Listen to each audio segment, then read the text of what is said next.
secuelas y Recording is on. y luego hay un porcentaje también de pacientes que mantienen síntomas a lo largo del tiempo y que no consiguen recuperar su estado de salud inicial, ¿no? Y a este grupo de pacientes es el que se ha llamado condición post-COVID.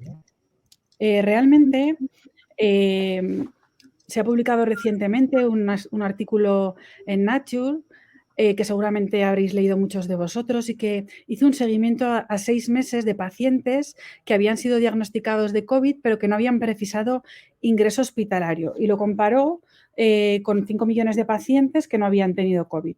Y hicieron lo mismo con 13.600 pacientes que habían tenido COVID, que habían precisado ingreso y lo compararon también con pacientes que habían precisado ingreso por el virus de la gripe.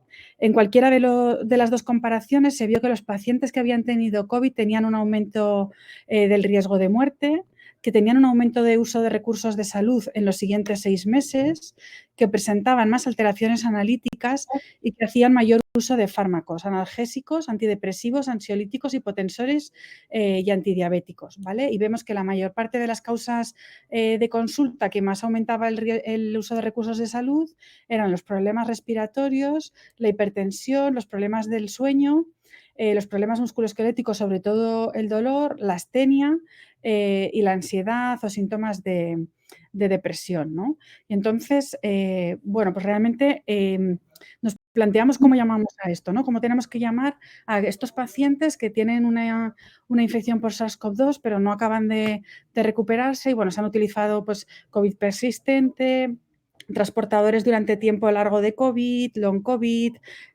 post-COVID. Realmente no ha habido un consenso ni en la literatura científica ni en las guías, ¿no? Tanto el Ministerio de Sanidad francés como la guía NICE o el Ministerio español, ¿no? Creo que tenemos que llegar a un consenso de definición. Como sabemos, bueno, pues puede ser historia probable o confirmada de infección por SARS-CoV-2. En esta definición tenemos que incluir qué tiempo consideramos que es el normal de recuperación completa, pues porque sabemos que en pacientes con un COVID leve la literatura habla entre 2 y 4 semanas, en pacientes con COVID más grave habla entre 4 a 8 semanas, pues tenemos que definir un poco qué tiempo vamos a considerar en el que ya no consideramos que estamos en un tiempo normal de recuperación. Yo a veces me pregunto si deberíamos de incluir unos síntomas obligatorios en la definición o un número concreto de síntomas, puesto que probablemente no es lo mismo que persista la anosmia solo que persista anosmia, disnea y dolor muscular, ¿no? Si en la definición deberíamos de incluir el impacto en funcionalidad o en actividades de vida diaria y si deberíamos ser estrictos en cómo tiene que ser el curso de la enfermedad. En la literatura ha habido diferentes definiciones, diferente tiempo que se ha considerado normal. Se ha hablado de 4 semanas, de 12, de meses, sin llegar a concluir nada. Y bueno, ciertamente el 6 de octubre de 2021 sí que la OMS da un nombre por fin a este grupo de pacientes, habla de condición post-COVID. Y da una definición a la que se llegó por consenso del FI de un grupo de expertos. Y en la definición de la OMS pues dice que tienes que tener historia probable o confirmada de SARS-CoV-2, que normalmente la evolución es a partir de los 3 meses, pero que podría ser 2 meses, que no puede haber un diagnóstico que explique los síntomas alternativo, que la mayoría de los síntomas son astenia, disnea y disfunción cognitiva, pero que pueden ser otros, que habitualmente tiene impacto en actividades de vida diaria y que el curso pues puede ser fluctuante, puede ser que los síntomas no se hayan recuperado en ningún momento o puede ser que aparezcan nuevos síntomas a lo largo de la evolución, con lo cual vemos que es una condición quizá excesivamente amplia, ¿no? Y que un poco cabe todo, ¿no? Y que hay que ver de qué paciente estamos hablando. En cuanto a la epidemiología, pues realmente los estudios epidemiológicos que se han publicado no son muy buenos, pues primero porque se han utilizado diferentes definiciones, se ha utilizado diferente tiempo de seguimiento y y se han utilizado diferentes maneras para hacer las cohortes, ¿no? Muchos han sido encuestas, con el sesgo que tiene que solo contesten a las encuestas los pacientes que tienen más afectación. En otros, bueno, pues se han utilizado diferentes criterios de inclusión, con lo cual los estudios epidemiológicos no son de gran calidad. Lo que sí que parece es que, bueno, que hay consenso en que aproximadamente un 5 o un 10% de los pacientes que han tenido COVID van a tener síntomas persistentes. En Aragón, más o menos, tenemos ahora mismo declarados un poquito más de 400.000 casos de COVID agudo, con lo cual pues cabría esperar que entre 20.000 o 40.000 pacientes de la comunidad autónoma tuvieran síntomas persistentes, ¿no? Parecen muchos para lo que tenemos registrado hasta el momento, con lo cual, pues quizá esta prevalencia sea algo menor de lo que estiman los estudios, ¿no?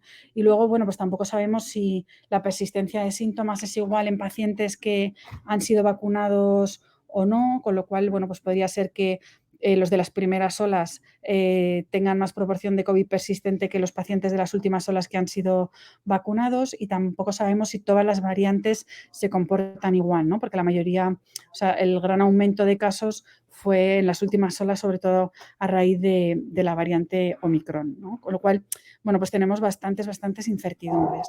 En cuanto a la fisiopatología de esta nueva condición, pues también hay mucha incertidumbre, bueno, pues hay teorías de persistencia de reservorio viral. Algunos autores dicen, bueno, pues que desenmascara comorbilidades que estaban presentes previamente pero que habían pasado inadvertidas.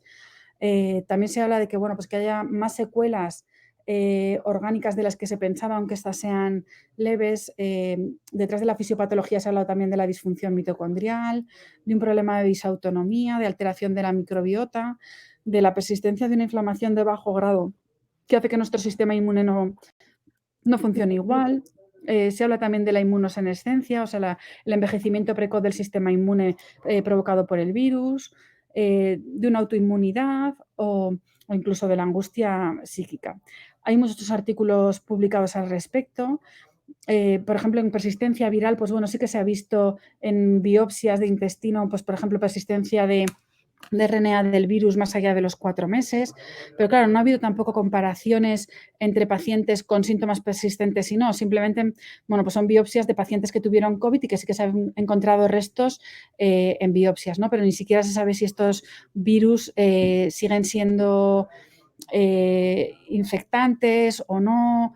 Con lo cual, bueno, pues ahora mismo hay mucha incertidumbre. También se han encontrado autoanticuerpos en estos pacientes, pero tampoco se ha visto que tengan significación clínica, con lo cual, bueno, pues realmente probablemente sea una etiología multifactorial y a día de hoy todavía desconocida, ¿no? También se ha hablado de pues, que post-COVID comparte síntomas con el síndrome de fatiga crónica, con la encefalomielitis miálgica o con la enfermedad de intolerancia al esfuerzo, y que cumple criterios aislados de las tres enfermedades, ¿no? Y bueno, pues también sabemos que otros virus o otras bacterias han producido cuadros posvirales o posinfecciosos, ¿no? Pues sabemos que hay fatiga crónica tras la infección por virus herpes, por virus de Epstein-Barr, después de la fiebre Q, de la enfermedad por Borrelia o la enfermedad de Lyme.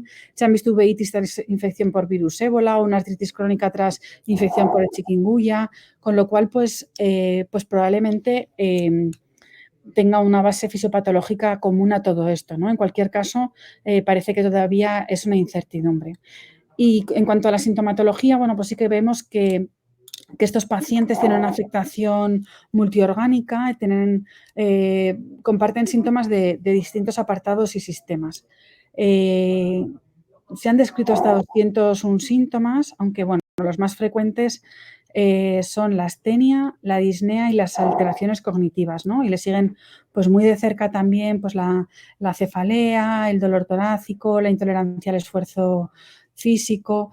Y bueno, veremos ahora un poquito cómo lo manejamos. En la definición de la OMS ya vemos que el diagnóstico pone que los síntomas que el paciente refiere tienen que no poder ser explicados por una causa alternativa, ¿no? Con lo cual, tendremos que plantearnos el hacer bien un diagnóstico diferencial. Yo siempre lo digo, si alguno me habéis oído en alguna otra charla, que es muy importante la historia clínica y el saber detectar en esta historia clínica aquellos síntomas de alarma que nos tienen que hacer sospechar de otra enfermedad diferente a post-COVID y que tengan pues un tratamiento específico, ¿no? Que no se puede meter en un cajón desastre todos los síntomas que aparecen en un paciente después de haber tenido una infección por SARS-CoV-2, ¿no? Y que las exploraciones complementarias deberán ir dirigidas a descartar otras enfermedades. Hablaba del diagnóstico diferencial. Es muy importante también hacer el diagnóstico diferencial con las secuelas. Probablemente es un perfil de diagnóstico diferente. El paciente con condición post-COVID sabemos que es más frecuente en mujeres, sabemos que es más frecuente en mujeres jóvenes. La edad media de la mayoría de los estudios eran entre 40 y 45 años y que los pacientes con secuelas generalmente son los pacientes que han tenido cuadros agudos más graves, que han precisado ingreso, que muchas veces han precisado ingreso en UCI o han precisado al menos terapia de alto flujo con mucha alteración inflamatoria en la analítica, ¿no? Entonces, por un lado, hay que hacer diagnóstico diferencial con las secuelas, que vemos que probablemente van a ser dos perfiles de pacientes distintos. Hay que hacer diagnóstico diferencial de los síntomas que, aunque puedan ser atribuibles a post-COVID, pueden ser secundarios a otras patologías, pues por ejemplo a insuficiencia cardíaca, ¿no? En aquellos pacientes que tienen disnea o a fibrosis pulmonar, a pacientes a polimialgia reumática, ¿no? Pues los dolores musculares, al hipotiroidismo en los pacientes que presentan astenia, ¿no? Y que habrá que estar, pues lo que digo, un poco atentos a esos síntomas que en la historia clínica nos pueden ayudar a diferenciar una cosa de otra, ¿no? Yo, por ejemplo, os cuento un paciente que acudió a mi consulta, era un paciente de 46 años, obeso, dislipémico, hipertenso, que había necesitado ingresar por un cuadro grave de COVID, había necesitado oxígeno durante el ingreso. Y contaba ahora mismo que cuando hacía ejercicio, sobre todo cuando iba a trabajar, pues que tenía opresión ventrotorácica, que se ponía con disnea y con sudoración muy profusa, y la verdad es que llamaba la atención en todo esto, bueno, pues que tenía un pulsioxímetro y que cuando le pasaba esto se medía la saturación y que siempre estaba por debajo de 90, ¿no? Entonces, pues por ejemplo, la desaturación en el ejercicio físico nos tiene que hacer sospechar de que hay algo más que un síndrome o una condición post-COVID. Entonces, este paciente se le hizo un ecocardiograma, tenía una miocardiopatía dilatada con severa depresión de la función sistólica, ¿no? Se le hizo un cateterismo cardíaco que fue normal y, bueno, probablemente este paciente tuvo una miocarditis en el ingreso y quedó con una insuficiencia cardíaca con fracción de eyección reducida como secuela, ¿no? Y claro, pues este paciente hay que iniciar tratamiento de la insuficiencia cardíaca, de ahí la importancia, ¿no? de diagnosticar la diferencia. Este paciente inicialmente estaba diagnosticado de post-COVID, pues en ese cajón desastre que tenemos que evitar, ¿no? Y acabó, bueno, pues siendo otra cosa. Ocurrió lo mismo, bueno, pues con otro paciente que os comento, ¿no? Que sí que él refería claramente un pulso arrítmico ocasionalmente. Es verdad que estos pacientes muchas veces tienen taquicardia, pero bueno, este paciente incluso llegó a ponerse a 160, 170 por minuto, refería pulso arrítmico. Le indicamos que acudiera a urgencias si le ocurría esto del pulso arrítmico y bueno, pues se diagnosticó de una fibrilación auricular, ¿no? Fue después de una neumonía bilateral por SARS-CoV-2. Y luego, bueno, pues estar atento también a todos los factores de riesgo, ¿no? que tienen los pacientes, porque sí que estamos observando en la consulta pues, que muchos pacientes vienen muy hipertensos, ¿no? 210, 120, 150, 110, pacientes que no se conocían previamente de hipertensión. Recordamos el estudio de los veteranos, que se ha visto más hipertensión y más diabetes después de una infección por SARS-CoV-2 y otros, bueno, pues que sí que eran hipertensos previamente, pero que a raíz de la infección se han empezado a controlar mal, con lo cual, pues muy importante eso, la anamnesis y la exploración física. Y luego, bueno, pues hablar que ningún tratamiento farmacológico ha demostrado beneficio para la condición post-COVID, ni para la disnea, ni para la astenia. Bueno, hay ensayos clínicos en marcha con Montelucas, con probióticos, con tocilizumab, con algunos antivirales, pero a día de hoy ninguno ha reportado ningún beneficio en el tratamiento. Incluso hay recomendaciones en contra, por ejemplo, del uso de corticoides en pacientes con condición post-COVID, puesto que el ensayo clínico que se hizo no demostró ningún beneficio. Y luego, bueno, pues la manera de abordar estos pacientes, ¿no?, de la condición post-COVID pues es muy variada. Hay muchos documentos nacionales en las diferentes comunidades autónomas, diferentes sociedades científicas, de cómo abordar esta enfermedad o esta patología en la práctica clínica habitual. En Aragón, bueno, se ha hecho un proceso asistencial autonómico. Este proceso se ha hecho con una búsqueda bibliográfica y de la literatura, ¿no? Se ha visto que estaban haciendo las sociedades científicas, que estaban proponiendo otros sistemas nacionales de salud. Han participado en el protocolo pues, médicos de atención primaria, cardiólogos, internistas, rehabilitadores, neurólogos, neumólogos, psicólogos y psiquiatras. Y ha participado también en una fase final la asociación de pacientes de la comunidad. Aragón apuesta por una atención desde atención primaria. Como hemos dicho, estamos hablando de que si afecta a un 5 o 10% de la población en Aragón, podemos hablar de entre 20.000 y 40.000 pacientes, con lo cual la forma de llegar a todos esos pacientes es a través de vosotros. Y luego, bueno, pues una enfermedad, ¿no?, una condición que, como hemos dicho, afecta a múltiples órganos y sistemas, con lo cual, bueno, pues hay que darle una visión generalista. Un poco lo que propone el protocolo autonómico pues es la evaluación de los pacientes inicialmente de la historia clínica. Sí que me parece importante el recoger las características de la fase aguda porque, como hemos visto, nos van a ayudar a poder diferenciar a aquellos pacientes que más probablemente estamos hablando de secuelas que de condición post-COVID. Y luego, pues qué síntomas son los que más invalidan al paciente o qué síntomas son los que refiere más frecuentemente, ¿no? Es importante hacer una valoración funcional, un poco por lo que comentaba antes, ¿no? Que quizá merece la pena el ver qué pacientes están teniendo impacto en sus actividades de vida diaria, en sus relaciones sociales, en su vuelta a la actividad laboral. Ver qué exploraciones complementarias tenemos que realizar en estos pacientes, ¿no?, sobre todo dirigidas a lo que decía antes, ¿no?, hacer un diagnóstico diferencial con otras patologías que tienen tratamiento y luego, bueno, pues ver el riesgo, ¿no? Sí que me parece importante hacer algunas recomendaciones de la entrevista clínica. Bueno, pues que como en otras patologías, bueno, pues la empatía, la escucha activa es muy importante. Sí que me parece fundamental el no poner en duda el diagnóstico, porque al final es un paciente que refiere muchos síntomas, que no se encuentra bien y que tiene mucha angustia porque no sabe lo que le pasa, ¿no? Entonces, el poner en duda el diagnóstico solo le va a generar más incertidumbre, ¿no? Y bueno, al final un poco el paciente lo que reclama es sentirse acompañado y sentirse un poco comprendido, ¿no? La mayoría de los pacientes que al final acuden a la consulta, bueno, pues lo que un poco dicen es que se sienten un poco perdidos en el sistema, ¿no? Que no, pues que van un poco de aquí para allá, que nadie sabe responder a sus preguntas, que han consultado a muchos sitios. Entonces, bueno, pues un poco eso, la empatía, ¿no? Y el tener en cuenta pues esa perspectiva biopsicosocial en la entrevista clínica. Como hemos dicho, se han descrito hasta 201 síntomas. El más frecuente es la astenia, hasta el 96% de los pacientes la referían y al final pues esta astenia les provoca discapacidad, ¿no?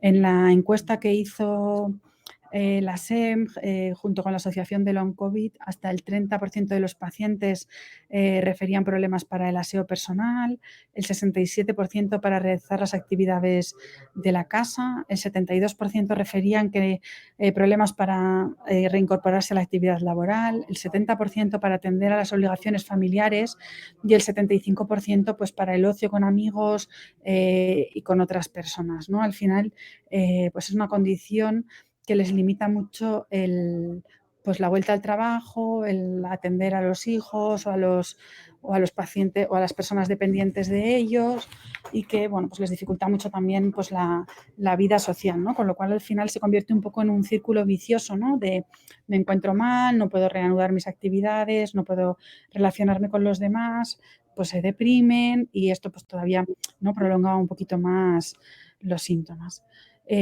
Un poco lo que hablábamos de que parece que es imprescindible el hacer una valoración multidimensional, ¿no? De estos pacientes, bueno, pues hay que ver la afectación funcional que tienen, ¿no? Y que esto también nos va a ayudar a ver a qué pacientes tenemos que remitir al hospital. Muchos pacientes refieren ansiedad y depresión, con lo cual, bueno, pues lo tenemos que tener en cuenta, la disfunción cognitiva. Y luego, bueno, pues es muy fácil de realizar en la consulta, ¿no? Pues, por ejemplo, el test sit-to-down, pues para ver qué capacidad de ejercicio tienen o si presentan desaturación durante el ejercicio físico. Algunos de los síntomas más frecuentes, pues los tenemos como ayudas a manejarlo en el protocolo autonómico, pues aquellos pacientes que refieren pues problemas para, o sea, alteración en el ejercicio físico, problemas de disnea. Bueno, pues preparamos unos vídeos para poder hacer la rehabilitación en casa.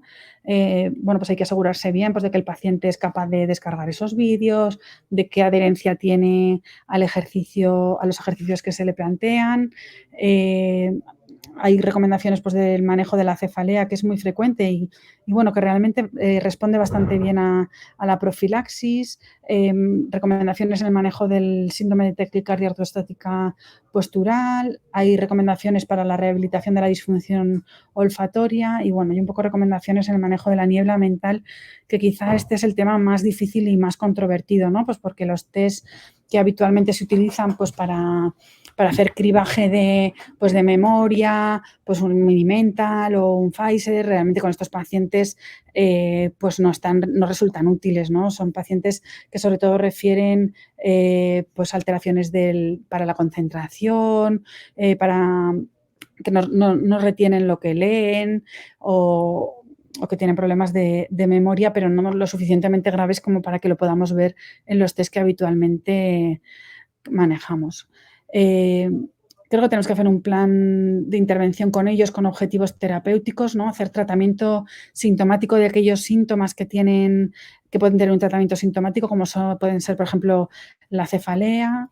Hay que estar muy atento a los síntomas ansioso-depresivos y el insomnio, que al final, cuando están presentes, pues prolongan el periodo de recuperación. Lo que hablábamos un poco de la rehabilitación funcional y respiratoria en aquellos pacientes que realmente tienen una afectación más leve en sus actividades de vida diaria o en su actividad funcional, pero que realmente se benefician de un programa de ejercicios, intervención psicológica cuando sea posible y, bueno, y darles también unas recomendaciones de vacunación, ¿no? Algunos pacientes no se han vacunado cuando tienen síntomas persistentes porque tienen miedo como a recaer en esa sintomatología, con lo cual, bueno, pues yo creo que es muy importante el hacer estas recomendaciones. Al final, un poco lo que hay que intentar es llevar a la persona al estado en el que estaba antes de la COVID, si es posible a un estado mejor, y si esto no es alcanzable, bueno, pues a lo más alto posible, ¿no? Y luego, bueno, pues estamos en nuestra consulta de atención primaria y creo que es muy importante el ver a qué pacientes tenemos que derivar al hospital, ¿no? Probablemente los pacientes que no mejoran tras las recomendaciones que hemos hecho en el protocolo autonómico, quizá deberían de ser remitidos al hospital, ¿no? Aquellos pacientes en los que sospechamos que hay otra patología y que, bueno, pues que a lo mejor no hemos podido diagnosticarla pues por falta de acceso a las pruebas o por demora en las mismas, ¿no? O aquellos pacientes que realmente tienen mucho problema funcional después de la COVID, ¿no? Sobre todo aquellos que no son capaces de realizar actividades de vida diaria. Y, bueno, sí que un poco insistir en que en el servicio de medicina interna, en el de neumología y en el de rehabilitación hay especialistas de referencia, que son los que habitualmente están viendo a estos pacientes y que quizá, bueno, pues este paciente se beneficia más de remitirlo a uno de estos especialistas que hacer una derivación según los síntomas, ¿no? Pues mandarlo al neurólogo porque tiene alteración de la memoria, al otorrino porque tiene disfonía, al rehabilitador porque al final se convierte en un peregrinar del paciente, ¿no? Por muchas especialidades, con más o menos adherencia además las especialidades al post-COVID, ¿no? Y incluso, bueno, pues algunos especialistas pues le ponen en duda al paciente que tenga los síntomas, con lo cual al final se convierte en un barullo, ¿no? Quizá pues un poco la recomendación del protocolo autonómico y la de, en este caso en el sector 1 tenemos la suerte que en el Hospital Roque Villanova hay especialistas de referencia en eso, en lo que os digo, en rehabilitación, en neumología y en medicina interna, y que, bueno, pues que estos sean un poco los que presten esa atención hospitalaria, ¿no? Y que si en un momento puntual se necesita, desde luego se va a mandar al resto de especialidades. Creo que si predominan los síntomas respiratorios, lo ideal es mandarlo a una consulta de neumología, y si predominan el resto de síntomas, pues a una consulta de medicina interna, o si solo es un problema de funcionalidad, pues igual al servicio de rehabilitación directamente. Un poco por ir concluyendo y dar un turno de preguntas y contestar a todas las dudas que haya. Bueno, pues por concluir, realmente que es lo que hablábamos, ¿no? Que es una entidad llena de incertidumbres. Creo que hay incertidumbre ahora mismo en la definición misma, que tendría que ser un poco más concreto, en las causas y un poco en el manejo, ¿no? Diferentes sistemas de salud, diferentes formas de manejarlo. Un poco en la misma línea, es imprescindible unificar la terminología y los criterios, ¿no? Pues para que todos los estudios y todos los pacientes vayan en una misma dirección. El modelo de asistencia tiene que estar centrado en atención primaria, aunque sí que, bueno, que es importante identificar aquellos pacientes que se pueden beneficiar de una atención compartida. Es imprescindible en una enfermedad como esta, multiorgánica y multisistémica, la valoración multidimensional y los planes de intervención, que creo que deben de ser consensuados con el paciente. También es importante no sobrediagnosticar, no etiquetar y no medicalizar, ¿no? Los diagnósticos y los tratamientos tienen que estar basados en la evidencia. Lo que estamos viendo en estos pacientes es que las pruebas diagnósticas de la mayoría son normales. Hay pacientes de la primera ola que, como seguían refiriendo disnea, se les ha hecho cateterismo cardíaco, resonancia, tacto torácico, espirometrías, pruebas de difusión, y al final la mayoría de las exploraciones son normales, con lo cual las exploraciones yo creo que tienen que estar guiadas por síntomas de alarma, ¿no? Aquello que nos hace sospechar que hay un trastorno orgánico detrás, y sobre todo que los tratamientos tienen que estar basados en la evidencia, que tenemos que saber que como síndrome post-COVID como tal no existe ningún tratamiento, y creo que esto también hay que transmitírselo al paciente, las incertidumbres y la ausencia de tratamiento, y que sí que es verdad que hay tratamiento de los síntomas, pues como por ejemplo el tratamiento de la cefalea o el tratamiento del dolor, y que eso, bueno, pues que sí que tiene evidencia detrás, ¿no? Pero que realmente un tratamiento como tal, para todo no existe, ¿no? Pues ahora hay estudios en marcha, lo que decíamos, con omega 3, con Montelukast, pero que ninguno ha demostrado nada, ¿no? Con lo cual ningún paciente debería llevar un tratamiento que no tiene ningún beneficio. Y bueno, pues el comentaros a todos que se ha preparado una actividad, un curso con el Instituto Aragonés de Ciencias de la Salud, en el que, bueno, pues aparte de hablar un poco en general de lo que es la condición post-COVID y de la evidencia que tenemos actual, bueno, pues se va a tratar pues el papel de la enfermería, los síntomas más frecuentes, cómo manejarlos, pues desde luego mucho más extensamente que lo que hemos hecho hoy, que va a ser un curso online, y bueno, pues el invitaros a todos a participar. Y muchísimas gracias por vuestra atención, y damos pie, bueno, pues a resolver todas las dudas que surjan. Bueno, muchas gracias, Esther. A través del chat podemos hacer algunas preguntas. Hay alguna aquí ya marcada, pero si alguien quiere en directo y aproximándose al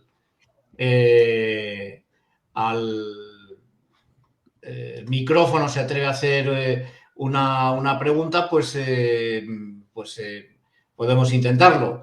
Mientras yo, por si acaso, hay personas que me están diciendo que tenían problemas con con el QR. Desde aquí podéis capturar el QR ahora mismo mientras seguimos hablando para firmar la asistencia. Si alguien tiene algún problema lo puede coger ahora desde aquí. Perdona un momento, Esther, porque había perdido el chat. Preguntaban, y tiene que ver con las decisiones que se han tomado en el último protocolo, tanto nacional como sobre todo en el autonómico. La pregunta es, ahora no hay que registrar si un paciente ha pasado la infección, a no ser que sea de uno de los grupos identificados de riesgo, los grupos vulnerables. Pregunta, entonces, ¿cómo se va a poder hacer el diagnóstico de COVID persistente si no se registra? Bueno. Ya, a ver, yo creo que esto es un tema que desde luego va a ser un poco complejo, ¿no? Lo que pasa es que, bueno, una cosa es que no se registre, que no se haga la encuesta o demás, pero entiendo que si un paciente consulta con su médico de atención primaria porque tiene una COVID aguda, aunque sea leve, y aunque no le vayamos a hacer una PCR, quiero decir que si se diagnostica, bueno, pues quedará registrado en OMI o quedará registrado en historia electrónica que ha tenido una COVID, que se ha hecho un test de antígeno el paciente y ha salido positivo. Pero claro, sí que va a dificultar desde luego el diagnóstico de COVID persistente. De hecho, bueno, pues como sabéis, se exigía una prueba diagnóstica positiva, excepto en los meses de 2020 en el que no se tuvo acceso a estas pruebas y bueno, pues desde luego, desde que no se registra en adelante, vamos a tener que hacer lo mismo, ¿no? Que sea un criterio clínico. En cualquier caso, lo que digo, que si un paciente nos consulta con un cuadro sospechoso de COVID, que se ha hecho un test de antígeno y ha sido positivo, bueno, pues lo registraremos en OMI, pondremos que ha tenido COVID agudo y luego cumplirá criterios, pero en cualquier caso sí que va a dificultar este diagnóstico.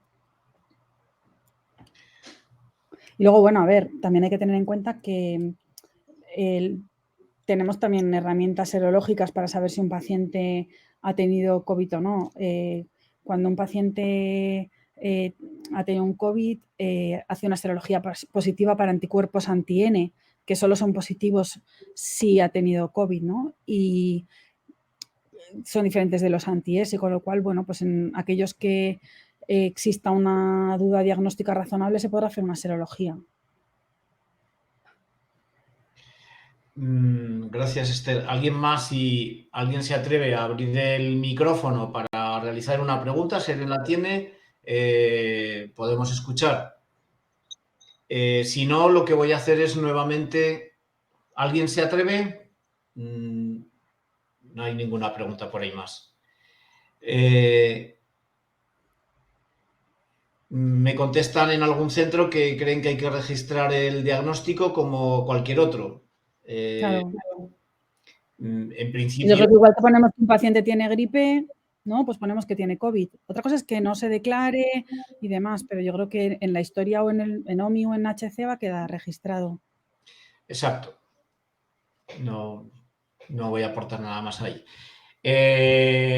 Lo que voy a hacer únicamente es mostrar otra vez a los que se hayan incorporado un poco más tarde dónde está disponible la sesión. Todo lo que hemos hablado hasta ahora ha sido grabado y, por tanto, volveré a cargar también la grabación de esta sesión. Lamentablemente, la sesión de eutanasia tuve algunos problemas en la grabación porque fue interrumpida y estoy pendiente de poderla subir también al mismo repositorio donde están estas sesiones. Voy a dejar de compartir el cartel para mostrar nuevamente la ruta al acceso a los ficheros y donde estarán también los vídeos. Y voy a compartir ahora donde está la pantalla de... Ahora vais a verla en un momentito. Me voy a mover.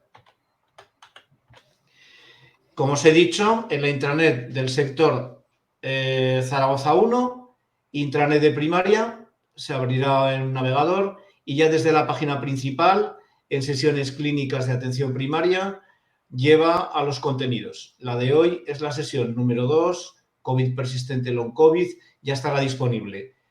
Iré depositando los vídeos en cuanto estén disponibles en esta misma posición para que todos los podáis repasar, volver a oír, apuntar o reproducirlos en vuestro centro.